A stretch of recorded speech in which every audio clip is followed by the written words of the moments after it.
President-elect Donald said in his post-election 60 Minutes interview that his plan is to deport 2 to 3 million undocumented immigrants when he is sworn into office.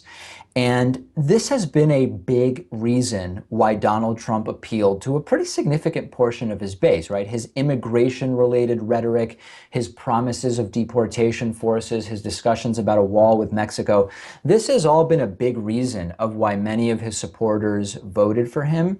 And what's fascinating is that President Obama has deported way more undocumented immigrants than the number that Donald Trump promises to deport. So think about that, and think about, if you follow the narratives in media, many Trump voters like Trump because, as they see it, unlike Obama, he's going to get going on deportations, which they're angry that President Obama hasn't done. So I want to make sure you're armed with the facts here. According to a Pew Research data analysis released in August, the Obama administration deported 2.4 million undocumented immigrants between 2009, when President Obama took office, and 2014. That's an unprecedented number. That's a record number of deportations. Now, that only gets us through 2014. If you add just sort of like an average number for 2015 and 2016, which is mostly over at this point,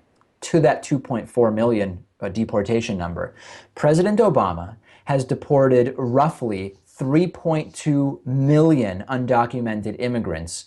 And that is more, again, that is more than the number that President-elect Donald promises to deport. Now, I want to add to that.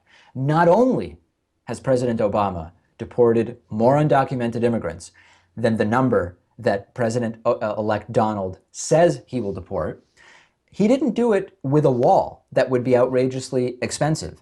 We actually have a net outflow of immigrants to Mexico. More people are moving back to Mexico than coming to Mexico, to the United States from Mexico, rather.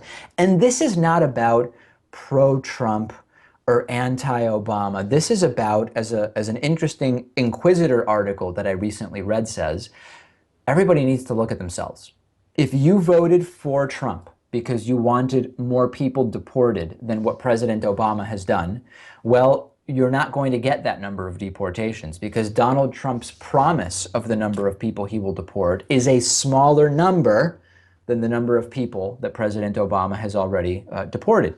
If you are protesting the election of Trump as a progressive because of his immigration plans, where were you while President Obama, rather, deported way more people than Trump promises to? This is really why progressives need to understand how to fight Trump. And I've expressed my practical concerns about some of the protests, but ideologically, progressives really need to figure out what is the right way to fight Donald Trump. And protesting deportations that haven't yet happened by Trump, when most of you did nothing to protest record deportations under Obama, is questionable, and I would argue may end up being counterproductive during the administration of incoming President Donald. And that's exactly what I want to talk about next in a very real way.